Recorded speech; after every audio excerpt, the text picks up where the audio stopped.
earth. Now the earth was formless and empty. Darkness was over the surface of the deep, and the Spirit of God was hovering over the waters. And God said, "Let there be light." And there was light. God saw that the light was good, and he separated the light from the darkness. God called the light day, and the darkness he called night. And there was evening, and there was morning, the first day. And God said, "Let there be a vault between the waters to separate water from water." So God made the vault, and separated the water under the vault from the water above it. And it was so. God called the vault sky. And there was evening, and there was morning, the second day. And God said, "Let the water under the sky be gathered to one place, and let dry ground appear." And it was so. God called the dry ground land, and the gathered waters he called seas. And God saw that it was good. Then God said, "Let the land produce vegetation, seed-bearing plants and trees on the land that bear fruit with seed in it according to their various kinds." And it was so. The land produced vegetation, plants bearing seed according to their kinds, and trees bearing fruit with seed in it according to their kinds. And God saw that it was good. And there was evening, and there was morning, the third day.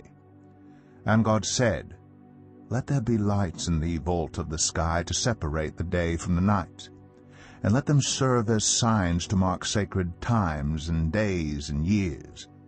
And let them be lights in the vault of the sky to give light on the earth." And it was so. God made two great lights, the greater light to govern the day, and the lesser light to govern the night.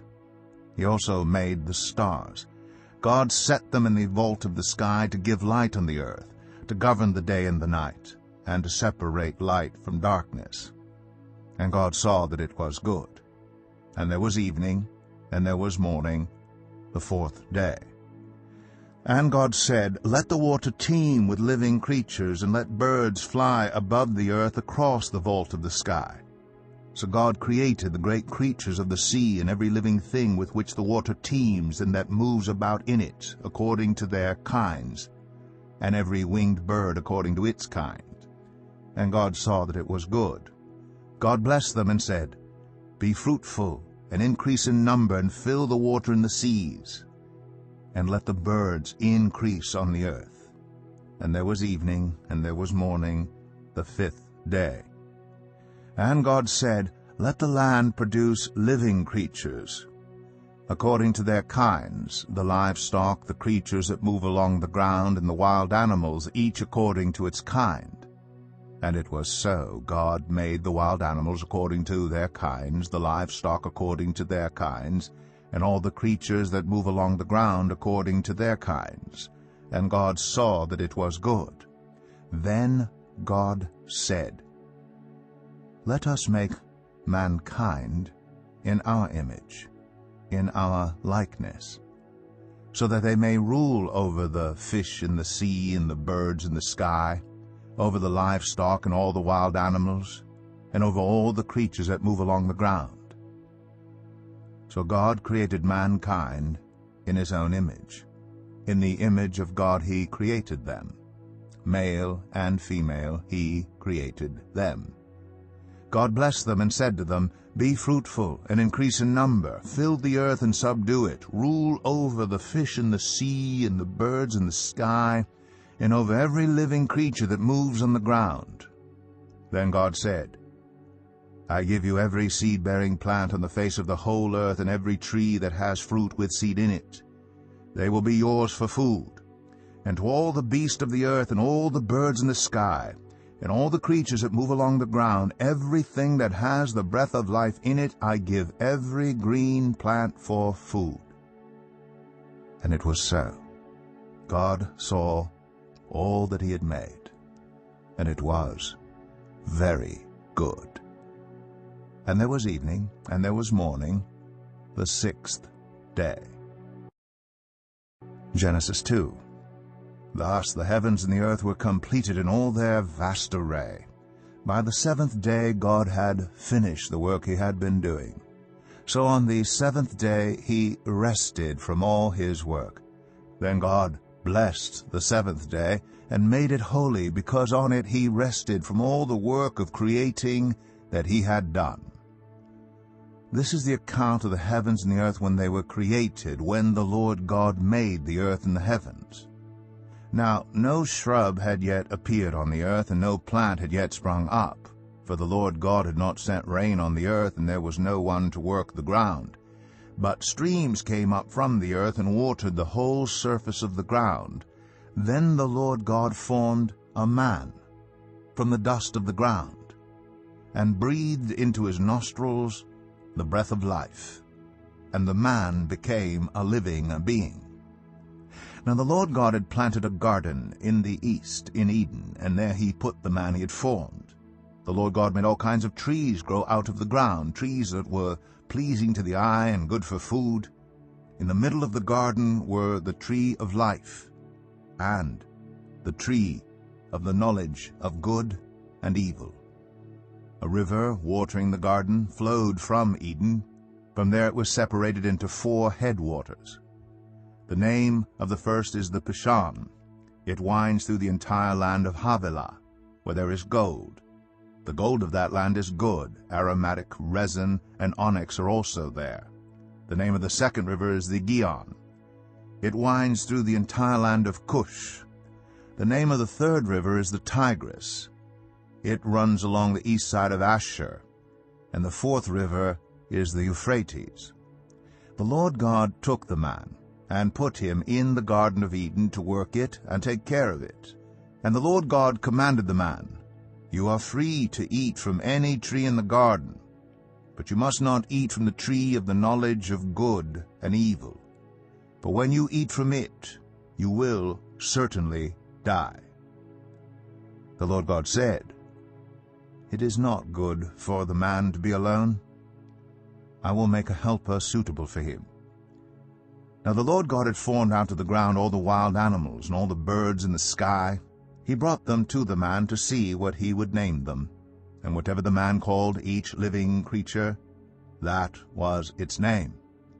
So the man gave names to all the livestock, the birds in the sky, and all the wild animals. But for Adam no suitable helper was found.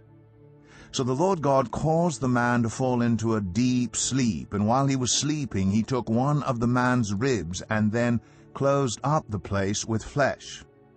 Then the Lord God made a woman from the rib he had taken out of the man, and he brought her to the man.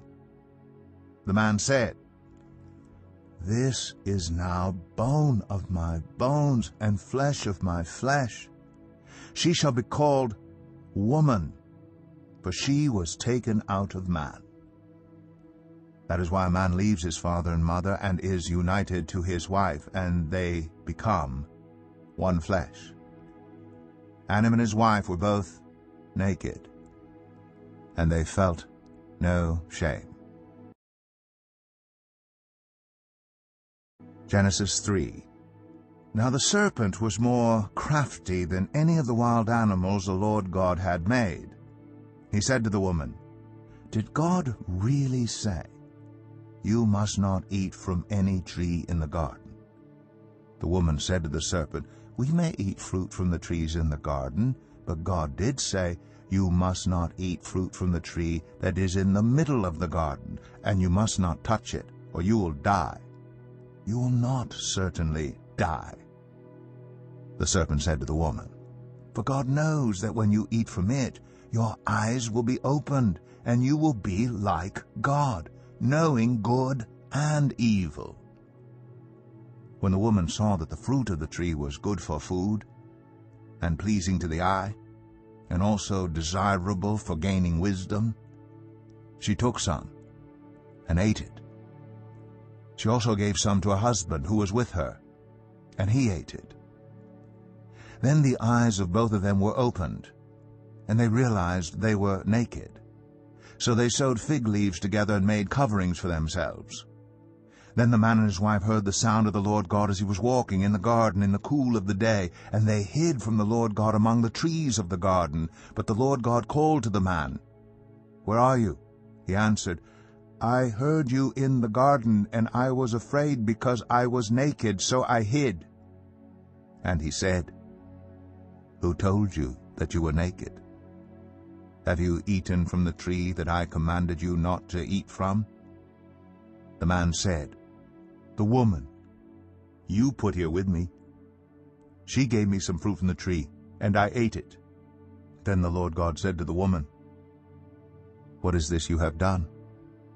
The woman said, "The serpent deceived me, and I ate."